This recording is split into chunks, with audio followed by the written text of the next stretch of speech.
لبيك اللهم لبيك لبيك لا شريك لك لبيك إن الحمد والنعمة لك والملك لا شريك لك সম্মানিত প্রিয় মুসল্লিয়ানে কিরাম,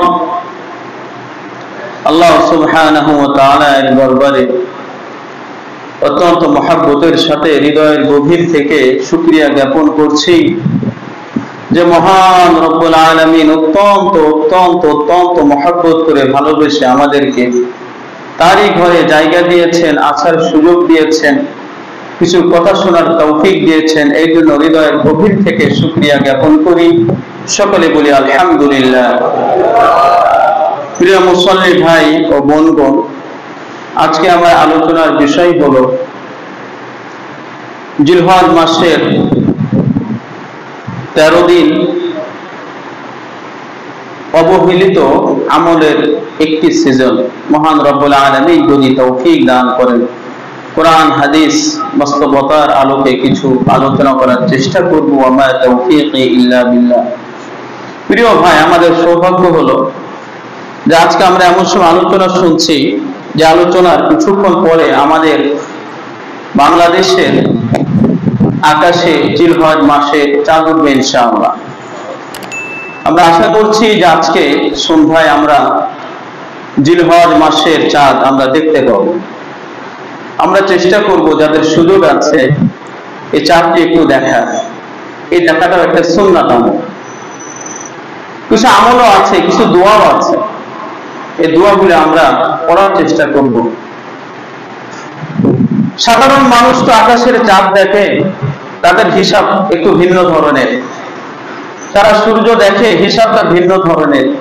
একজন মুসলমান যখন চন্দ্র আর সূর্য দেখবে তখন তার দৃষ্টিভঙ্গি আর তার হিসাবটা ভিন্ন ধরনের হবে। এই চাঁদ তো শুধু আকাশের সৌন্দর্য বর্ধন করে না, এই চাঁদ তো শুধুমাত্র মানুষের সময়ের হিসাব দেয় না, এই চাঁদ তো শুধু জোয়ার ভাটার সাথে সম্পৃক্ত নয়, একজন মুসলমানের জীবনের সাথে, একজন মানুষের, একজন মুসলমানের তার আমলে জিন্দেগির সাথে সম্পৃক্ত। এজন্য মুসলমান যখন চাঁদ দেখবে তখন এটি তো সে ইবাদত মনে করে দেখবে, এটিকে সে সুন্নাত মনে করে দেখবে। এই বাঁকা চাঁদ, সৌন্দর্য গোল্ডেন কালারের চাঁদ আমার জীবনকে আলোকিত করবে, আমার রবের সাথে সম্পর্ক করে দিবে। ইবাদতের সব থেকে বড় সিজন, যেটার আকার আয়তন সব থেকে বেশি, সেই মাসের নাম, সেই সিজনের নাম হলো শাহরু রমাদান। রমাদান মাসে হলো দীর্ঘদিন আমরা একটা ইবাদতের সাথে থাকি, একটা বড় সিজন, দীর্ঘ একটা সময়, এটার আকার সব থেকে বড়। প্রিয় ভাই, এটির আলোচনা হল, এটির সাথে সাধারণ মানুষ আমরা সম্পৃক্ত হই। যে মানুষ সারা বছর অন্তত নামাজ কালামের সাথে রেগুলার থাকে না, তারপর রমজান মাসের ওসিলায় সে অন্তত মাথায় টুপিটা দেয়, একটু মসজিদে আসে, আলহামদুলিল্লাহ। রমজান মাসের তো আলোচনা হয়, রমজান মাসের প্রচার হয়, কিছু পরিবর্তন মানুষের মধ্যে হয়, কিন্তু পুরা বছরের মধ্যে আরেকটা দীর্ঘ সিজন রয়েছে যেটি শাহরু রমাদানের পরে আকার এবং আয়তনের দিক দিয়ে, সময়ের দিক দিয়ে একটু দীর্ঘ।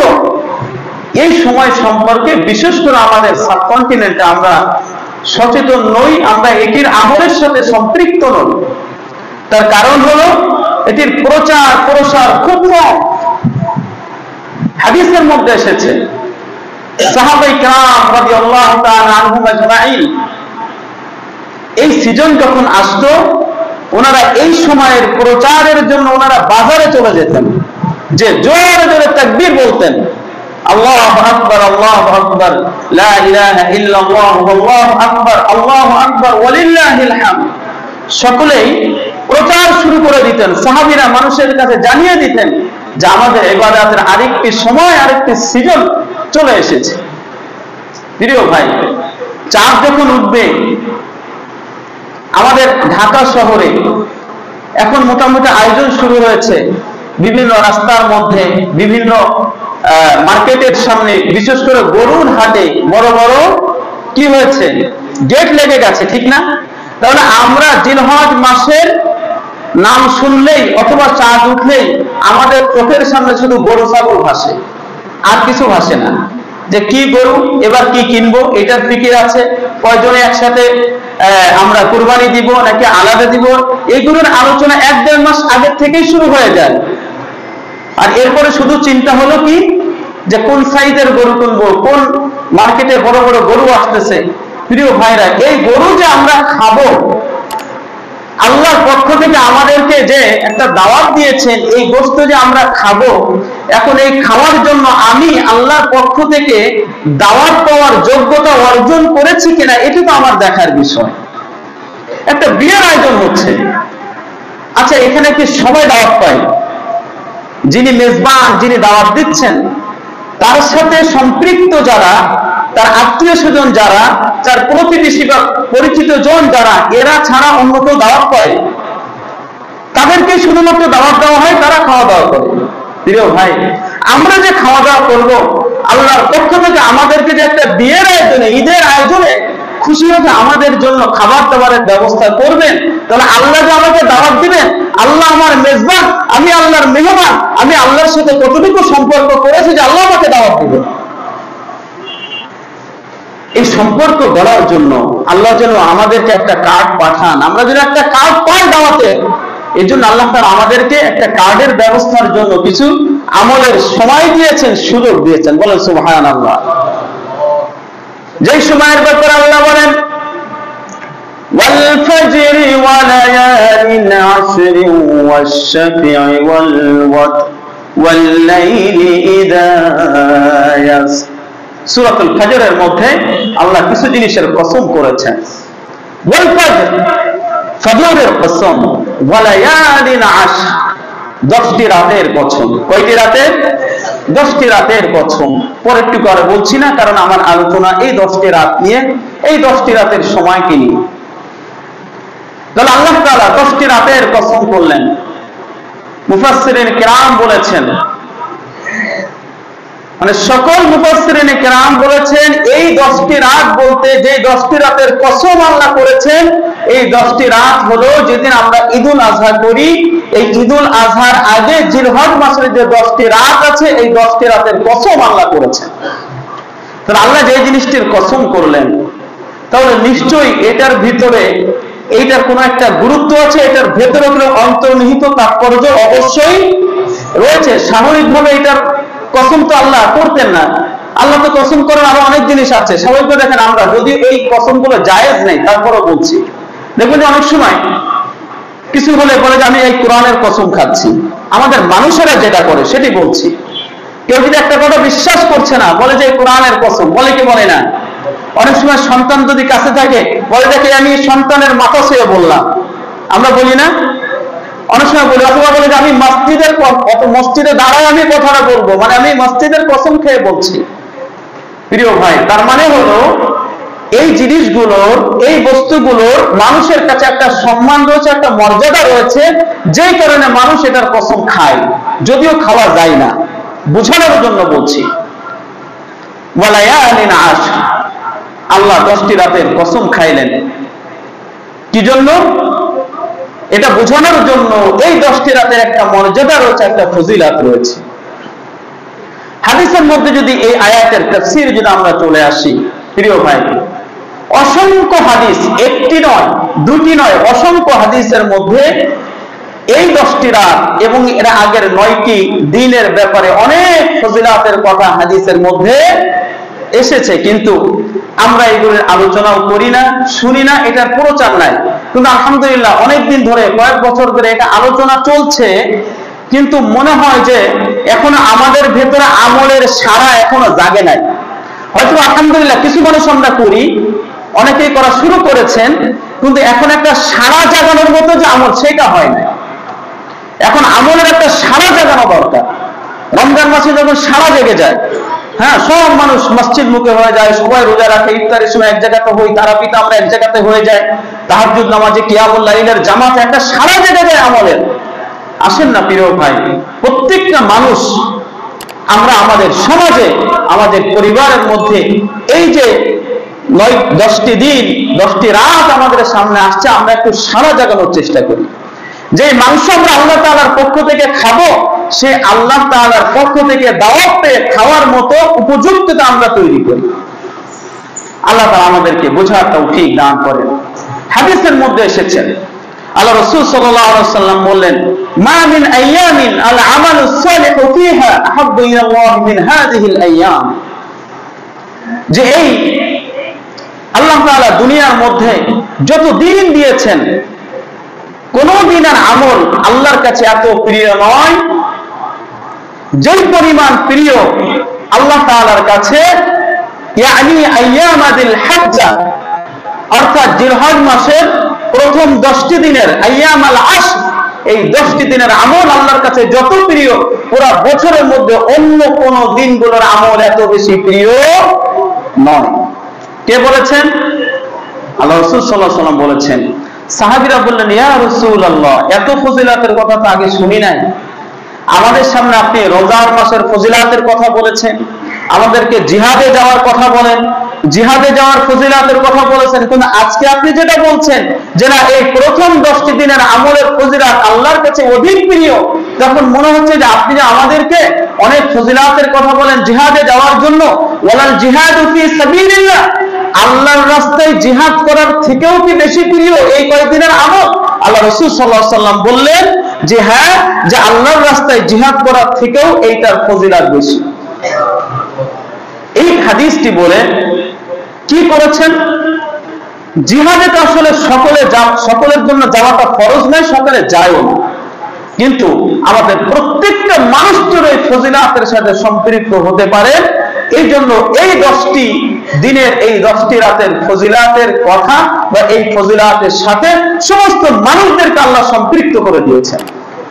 ওয়ালা জিহাদু ফি সাবিলিল্লাহ, প্রশ্ন করে বসেছেন, সাথে সাথে আল্লাহ রাসূল সাল্লাল্লাহু আলাইহি ওয়াসাল্লাম বলেন, ওয়ালা জিহাদু ফি সাবিলিল্লাহ, জিহাদ করার থেকেও বেশি ফজিলত, অর্থাৎ জিহাদের ফজিলত এর থেকে বেশি নয়। ওয়ালা জিহাদু ফি সাবিলিল্লাহ, হ্যাঁ, তবে একটা স্পেশালিটি তো থাকা দরকার, কারণ জিহাদ হলো এত প্রিয় একটা আমল যে জিহাদের মাধ্যমে এই জমিনের মধ্যে আল্লাহ তাআলা তার কালিমাকে বুলন্দ রাখেন। এজন্য বলেছেন, হ্যাঁ, কেউ যদি জিহাদে যায়, যাওয়ার পরে যদি শহীদ হয়ে যায়, তাহলে ওই শহীদের মর্যাদাটা বেশি। স্বাভাবিকভাবে, খুব স্বাভাবিকভাবে একটা মানুষ জিহাদে গেছে, তার জান চলে গেছে, তার মাল চলে গেছে, আল্লাহর রাহে তার জীবনটা দিয়ে দিয়েছে, আমরা কি দাবি করতে পারি তার থেকেও বেশি ফজিলত আল্লাহ আমাদেরকে দেন? করতে পারি নাকি? আসলে এটা, এই দাবিটা করা আসলে উচিত নয়। তার ত্যাগ আর আমাদের ত্যাগতে এক নয়। যার ত্যাগ বেশি তার লাভও বেশি, যার ত্যাগ বেশি তার কি বেশি? লাভও বেশি। এই জন্য আল্লাহ তাআলা তো বেইনসাফি করেন না, আল্লাহ তাআলা তো আদেল, আল্লাহ তাআলা ইনসাফ করেন। এই জন্য প্রত্যেকটা মানুষের মধ্যে আবার জিহাদের একটা জজবা, একটা আগ্রহ, আকাঙ্ক্ষা মানুষের মধ্যে থাকা দরকার। যদি জিহাদের মতো ডাক, অর্থাৎ জিহাদের মতো একটা মহা একটা হুকুম পালনের মতো যদি সুযোগ আসে, অবশ্যই আমরা জিহাদ করব। কিন্তু আবার সমস্যা আছে ভাই, তার কারণ হলো উন্নতি হলে কেমন জানি জিহাদ করতে একটু কষ্ট হয়। এটা উন্নয়নের একটা বিপরীত মেরুতে অবস্থান করে। কেন বললাম? দেখবেন সাধারণ জিহাদ গুলো আমরা এখন করি না। একটা তো হলো সশস্ত্র জিহাদ, এটা তো অনেক দূরের কথা, এটা তো এখন আমাদের কল্পনা থেকে হারিয়ে গেছে। হ্যাঁ, আপনি যদি সিচুয়েশনে পড়তেন, ফিলিস্তিনের মাজলুম মুসলমানদের চিত্র যদি আপনি দেখতেন, আর প্রকৃত অর্থ মুসলমানের প্রতি যদি আপনার আমার দরদ, যদি আরো মহব্বত যদি আমাদের থাকতো, তাহলে আমাদের ভেতরেও রক্তগুলো একটু জ্বালা দিয়ে উঠতো, একটু গরম হয়ে যেত। ফিলিস্তিনের মুসলমানদের কাছে যে এই বয়ান দিবেন, দেখবেন যে আজকে যদি দেখেন কত চমৎকার। আল্লাহু আকবার। আল্লাহ রাসূল সাল্লাল্লাহু আলাইহি ওয়াসাল্লাম বলেছেন, যারা তারা জিহাদ করতে গেল আর আল্লাহর রাস্তায় শহীদ হয়ে গেল, তারা ফজিলত বেশি। তার কারণ হলো আজকে ফিলিস্তিনিরা যদি এই হাদিসটা পেত, যদি পরবর্তী অংশ না বলা হতো, ফিলিস্তিনিরা বলতো আমাদের জিহাদ করার দরকার নাই, আমি প্রথম 10 দিন বসে বসে রোজা রাখি আর জিকির করি, তাই না? কিন্তু যারা সশস্ত্র জিহাদ করছেন, মাজলুম মুসলমানদের পক্ষ নিচ্ছেন, আল্লাহ তাআলা সব সময়ের জন্য তাদেরকে সমুন্নত রেখেছেন, মর্যাদার দিক দিয়ে সর্বশ্রেষ্ঠ মর্যাদা আল্লাহ হাসিল করেছেন। ওয়ালা তাকুলু লিমান ইয়াকতালু ফি সাবিলিল্লাহ, প্রিয় ভাই, দুনিয়াতে আপনি আমি যতই সম্পদের মালিক হই, আমার গাড়ি হোক, বাড়ি হোক, ফ্ল্যাট হোক, চাকরি হোক, ব্যবসা বাণিজ্য হোক, আপনি পরকালের সম্পদের সাথে এই সম্পদের কোনো তুলনা আছে নাকি? এই জন্য আল্লাহ বলেন যে একজন জিহাদকারী যিনি আল্লাহর রাহে জীবন দিলেন, বলছে তার মর্যাদা এত বেশি, তুমি পার্থিব জীবনে বাংলাদেশের নাখালপাড়ায় বসে তুমি পার্থিব জীবনের কতটুকু তুমি নিয়ামত তুমি লাভ করতে পারছো, উপভোগ করতে পারছো। যারা আমার রাহে তারা জীবন দিয়ে দিবে, তাদের রক্ত বিসর্জন দিবে, তাদের জীবন বিসর্জন দিবে, মাল বিসর্জন দিবে। আমি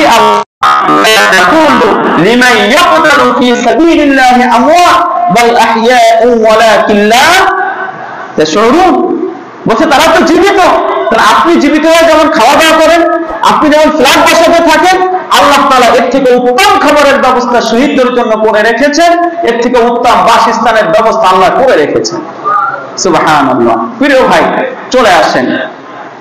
তাহলে আমরা কথা বলছিলাম যে আমাদের প্রথম 10টি দিনের কথা আর 10টি রাতের কথা জিলহজ মাসে।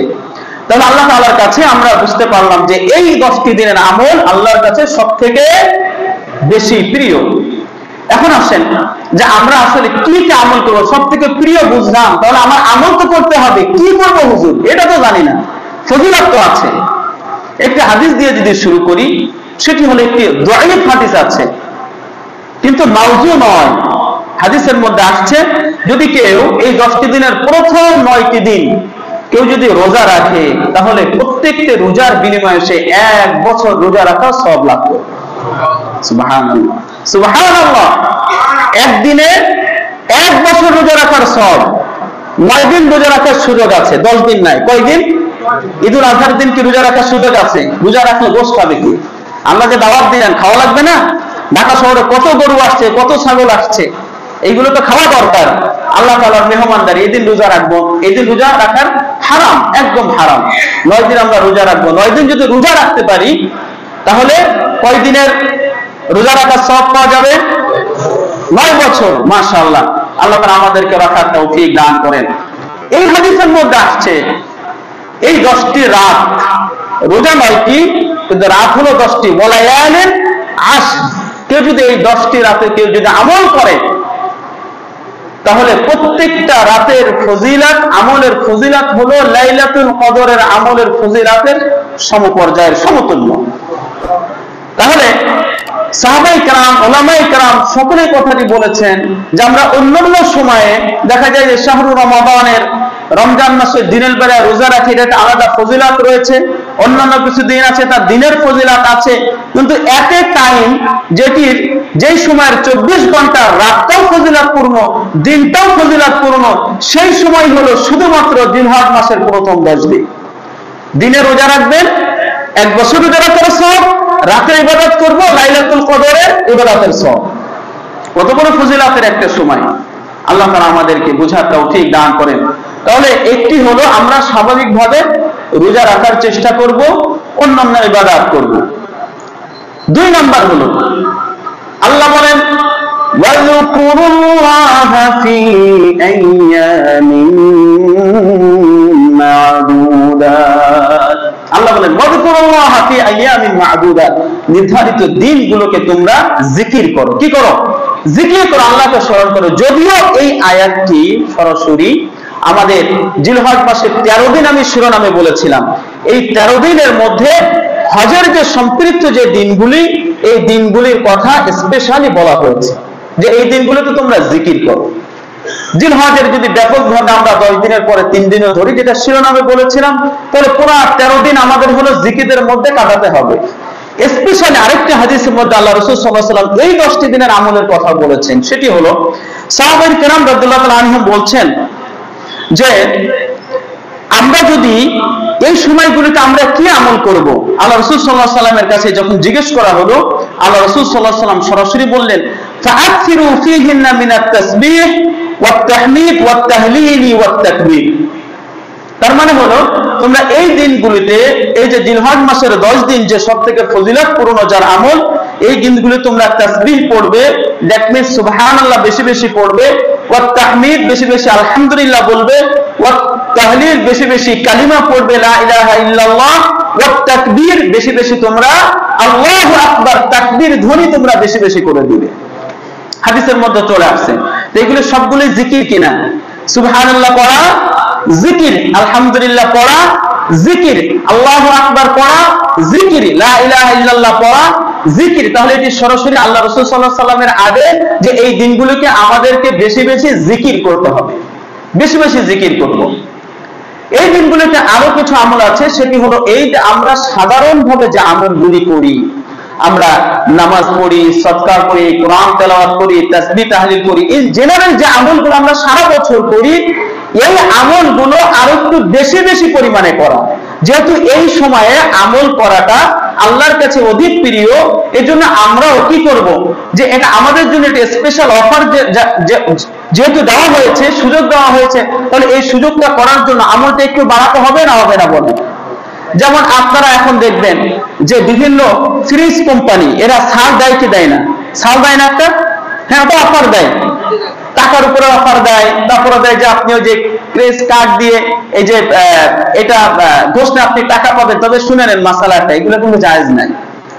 এই যে আমরা বিভিন্ন ক্রেডিট কার্ড দিয়ে, মনে করেন আমি কিনেছি কি ক্রাশ কার্ড না কি জন্য বলে, আমি শব্দ রাখবো উচ্চারণ করে, হ্যাঁ যাই হোক, এই যে কার্ডগুলো দেয়, তো এইগুলোর মধ্যে অনেক সময় 1 লাখ 2 লাখ 5 লাখ বেঁধে যায়, তাই না? এগুলো কিন্তু লটারির মতো। কিসের মতো? লটারির মতো। কিন্তু জায়েজ নাই। আল্লাহ তাআলা আমাদেরকে বুঝার তৌফিক দান করেন। কিভাবে আমাদের ঈমান হরণ হয়, আমাদের আমল নষ্ট হয়। যখন ওয়ালটন দেখলাম মাঝে দিয়েছে যে একটা ফ্রিজ কিনলে 10 লক্ষ টাকা পাচ্ছে, তো পেপারের মধ্যে দিয়েছে, নোয়াখালীর একজন পেয়েছে, অমুক জায়গায় একজন পেয়েছে, অমুক জায়গায় একজন পেয়েছে। এগুলো তো আমরা দেখে তো খুব আনন্দিত হই, কিন্তু আসলে এগুলো তো জায়েজ নাই। এই 10 লক্ষ টাকা তার যেটা একদম সম্পূর্ণভাবে লটারি। কি লটারি? এই জন্য আমরা অনেক সময় যে অফারগুলি পাই, অফারগুলি নেওয়ার ক্ষেত্রে একটু সতর্ক হই। যদি লটারি সিস্টেমে এরকম যদি হয়, তার মানে একজন পাচ্ছে আর একজন পাচ্ছে না, এটার নাম হলো লটারি। কেউ পাচ্ছে আর কেউ পাচ্ছে না, মানে অ্যাকচুয়ালি ওয়ালটন কোম্পানি, মানে জাস্ট ফর এক্সাম্পল বলছি, সব কোম্পানি একই অবস্থা। মনে করেন ওয়ালটন কোম্পানি সে সুযোগ দিল 10 লক্ষ টাকা একটা আপনি কার্ডের মাধ্যমে আপনি পাচ্ছেন, তো উনি পাচ্ছে, ইনি পাচ্ছে না, এরকম হচ্ছে না? আচ্ছা, ওয়ালটন কোম্পানিকে তার পকেটের টাকা দেয় নাকি? তার মানে আপনার আমার কাছ থেকে নিয়ে এই 10 লক্ষ টাকা আরো 10,000 লোকের কাছ থেকে নিয়ে একজনকে দিয়ে দেয়। তাহলে কেউ ঠকে আর কেউ কি হয়? লাভবান হয়।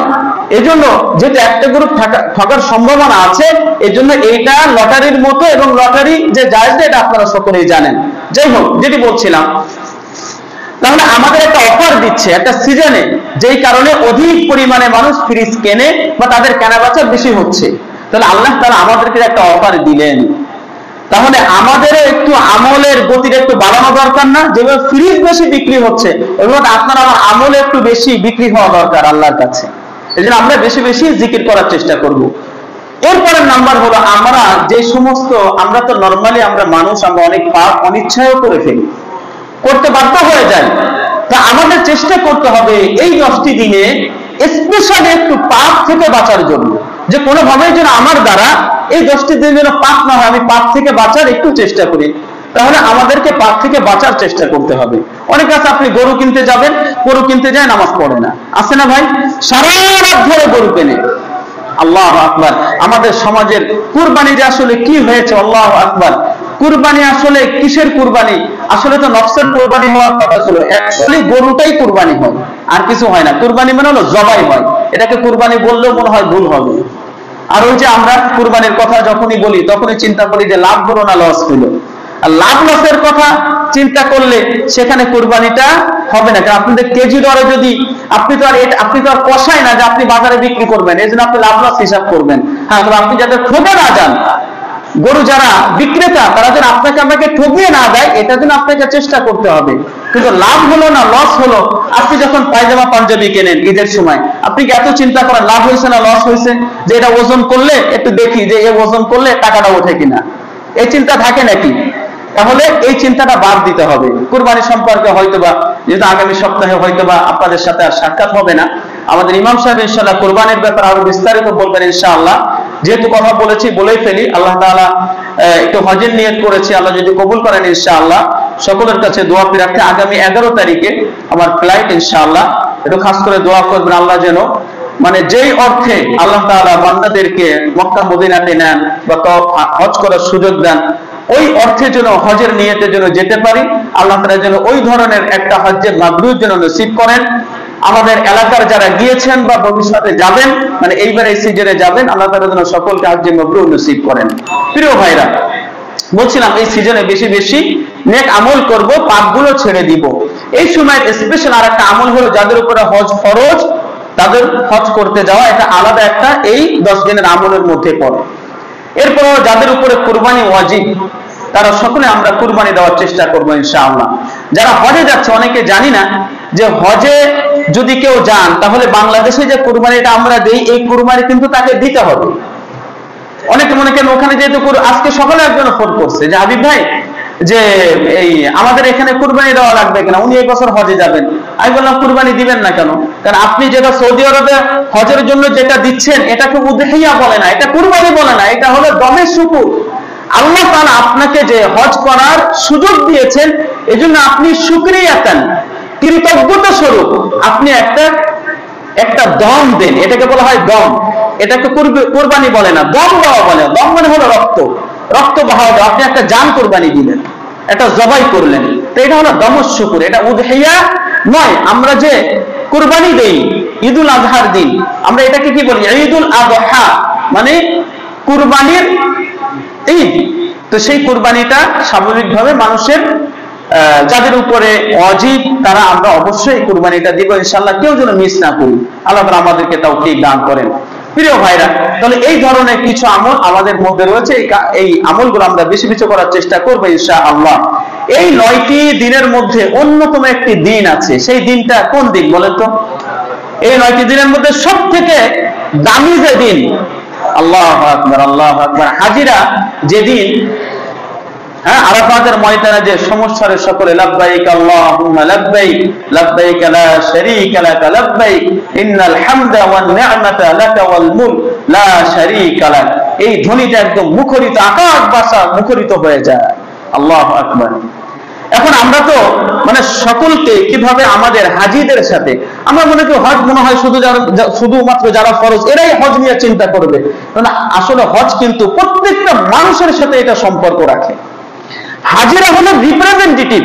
এই বছরের জন্য কিছু মানুষকে আল্লাহ সিলেকশন করেছেন, তারা হজে যাবেন, আরাফাতের ময়দানে উপস্থিত হবেন আপনাদের প্রতিনিধি হিসাবে। ওনারা প্রতিনিধি হিসাবে সেখানে যে ওনারা কিছু মেসেজ নিবেন, কিছু ইনফরমেশন নিবেন, নিয়ে কিছু এজেন্ডা নিয়ে এই বাংলাদেশে এসে আমাদের মাঝে বাস্তবায়ন করবেন। এই জন্য হাজিদেরকে পাঠানো হয়। আর আমাদের হাজিরা স্বাভাবিকভাবে আমরাও এটা করি, আল্লাহ মাফ করুক, আমরা কি করি? লাগেজ ভর্তি করি, গেলে আগে চিন্তা করি যে কত রিয়াল সাথে নিব, স্বর্ণ তো কিনতেই হবে, সাথে সাথে একটু জায়নামাজ, আতর, তাসবিহ, এগুলো খেজুর ঠুজুর সবই কিনতে। আলহামদুলিল্লাহ আপনি কেনেন, কিন্তু সাথে লাগেজ তো 2টা অনুমোদন থাকে, সাথে আরেকটা লাগেজ সকলে দিয়েন, যে ওখানে আরাফাতের ময়দানের এজেন্ডা যেন আমি বাংলাদেশে আনতে পারি। তাহলে হাজিদের কাছে লাগেজ কয়টা থাকবে বলেন? 3টা। কয়টা থাকবে? 3টা লাগেজ থাকবে। 2টা লাগেজের মধ্যে আপনি ভরপুর করে মালামাল কেনেন, কিন্তু তৃতীয় একটা লাগেজ রাখেন, যে মক্কা থেকে বিশেষ করে আরাফার ময়দানে যে খুতবাটা দিলেন খতিব সাহেব, এই খুতবাটা আমরা শুনিও না, শোনার চেষ্টাও করি না, প্রস্তুতিও নেই না। আল্লাহু আকবার। আরেকটা লাগেজের মধ্যে এজেন্ডাটা আনা দরকার, বাংলাদেশে এনে আপনি কি করবেন? মানুষের কাছে এই এজেন্ডাটা আপনি ছড়িয়ে দিবেন। এটাই হলো আমাদের দায়িত্ব। আপনারা দেখবেন যে যত আপনার আরাফার ময়দানে খুতবা হয়, এবার একটু খেয়াল করেন ভাই, একটু খেয়াল করেন। আমরা ছোটবেলায় টিভিতে, তখন বাংলাদেশ বেতারে বিটিভিতে এই দেখানো হতো আরাফার ময়দানের যেদিন 9 তারিখ হতো, এটা আমাদের কাছে একটা আগ্রহের জায়গা। আমি ছোটবেলা থেকে খুব মহব্বত করতাম, এটা টার্গেট করতাম যে কবে টিভিতে আরাফাতের ময়দান দেখাবে, আমরা এটা দেখতাম। আল্লাহু আকবার। প্রিয় ভাইরা, আমরা এইগুলো দেখে, এটা একটু দেখেন, আপনার ভিতরে একটা আগ্রহ জাগবে।